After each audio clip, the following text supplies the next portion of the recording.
Hi everybody, so I wanted to film a few videos really quickly because I have my face on and I don't know, I was just in the mood to film. So I wanted to do a quick review on the Nye Neutral Set Colorless Face Powder. I do have it on right now and I'll talk to you more about it in a second. I got this one because I normally use, let me actually grab it, I normally use their banana powder, which is very popular all over social media and in the makeup world. It's what Mario Dedivanovic uses on his clients, especially Kim Kardashian, and we all know she's very known for the under eye like crazy highlight.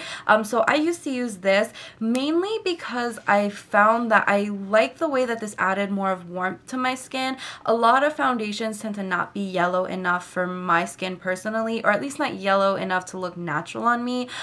Even ones that have like a yellow undertone sometimes dry down and look more beige. So I like to use this on top of it because it adds that warmth back into my skin. Now the price on this went up, so a bottle this size, which is still a decent size, it's 3 ounces, actually went up to I think like $20 or $22, which is still not too bad compared to like other powders out on the market. But I wanted to try one of their other powders and see how I liked it. Now I wanted to try the Neutral Set powder mainly because I didn't want to do something that's similar to this, which has like a color to it. I wanted to see how a translucent powder would work, and I love the formulation of this, so I wanted to see if this was similar, just a different type of color. So I got the big size. I ordered this off Amazon. It was I think like $22, but I think on their website it's like $18, so it's definitely really inexpensive. In this, it's 8 ounces, so you're definitely not going to run out of this. You're going to be able to use this for years. I got this, I think, a few weeks ago, and I've been trying it out and using it with different foundations and different concealers to see how I like it. Now, it's a good powder, I definitely think that, but I think it would be better if you had oily skin and if you're a lighter skin tone than me. Now, I am pretty light. I'm not, I think I'm around an NC 25 right now.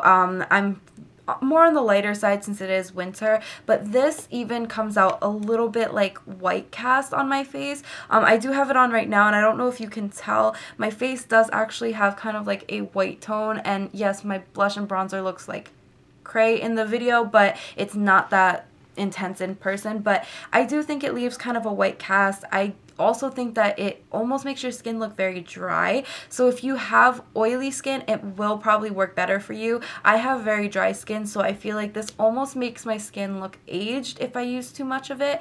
I actually tried today to use this and then just take a spray bottle of water and then just spray it all over my face to kind of take down that powdery look. I'm not a fan of makeup setting sprays. The ones that I've tried have actually broke me out. So I'm not really a fan of using those, but I wanted something that would take down the powdery look. There's many different sprays that you can get. There's I think one by Mario Badescu. There's like the, is it Evian facial spray? It's just like a facial mist. There's many different ones that you can try that aren't like specifically targeted towards like makeup setting. But I just wanted to use something that would just take down the powdery look but wouldn't really mess with my makeup too much. So I decided to just take a spray bottle of water and just like lightly spray my face and just fan it down to take down the powdery look, but not really set it in the sense of like making it last longer. I don't have an issue with my makeup kind of slipping and sliding throughout the day, so the water worked fine for me. I think it does look a little bit better than it normally does. It doesn't have that kind of like cracked and like almost like an old type look. Like it makes your skin look aged, and that's what I don't really like about this. I heard that the RCMA powder, I think, Kathleen Lights was mentioning it, that the RCMA no color powder is actually better in the sense that it doesn't leave any type of white cast. Now, I've never tried that, so I can't say that for sure, but this definitely does leave a slight white cast. So if you have like my skin tone and even up from my skin tone, which to be honest is like a lot of people, because I'm actually not that tan, you won't like this unless you're only using it for like the highlight portions of your face. Now, I've tried that. It works out nice, but again, it's just a little bit too dry for my liking. So if you're going to use use this, definitely use some type of facial mist to kind of take down that powdery look and add a little bit more life back to your skin, because even on top of a very, very moisturizing foundation, I just personally think that it's a little bit too drying on the skin. So if you have oily skin, you definitely will like this. If you're fair, you will like this, unless you plan to use it just in the highlighted areas. The price is amazing for the amount that you get.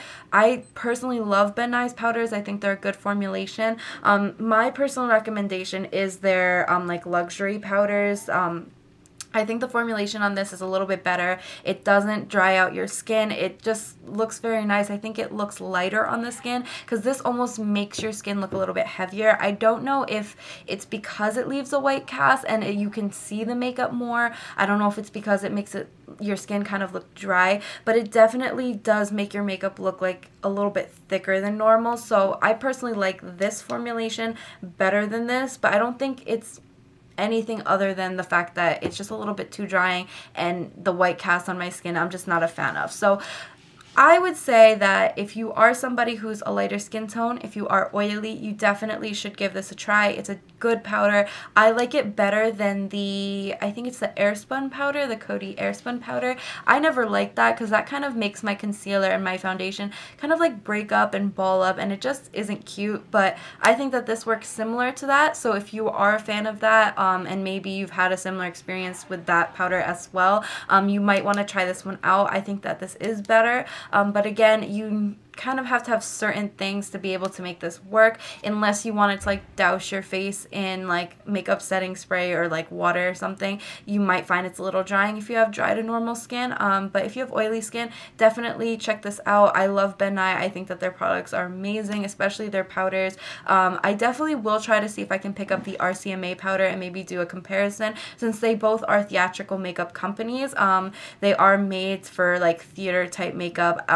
They might be similar, and I can tell you guys more of like a difference to see which one's better. So I like it, but not my favorite powder. I think it's worth picking up if you have oily skin, if you're lighter, but if not, you might be able to pass on this, and I would say pick up something like the banana powder, or they have different colors of their luxury powders, but definitely this formulation I think works a lot better. So that is my review on this powder. It's definitely not bad, but again, not my favorite. I hope you guys enjoyed it and learned something about it. Don't forget to thumbs up this video if you liked it, and comment below telling me what you think. Also, don't forget, I also have my email along with all of my social networks linked in the bottom bar below. And that's it. I hope you guys enjoyed, and I'll see you guys in my next one. Bye, everybody.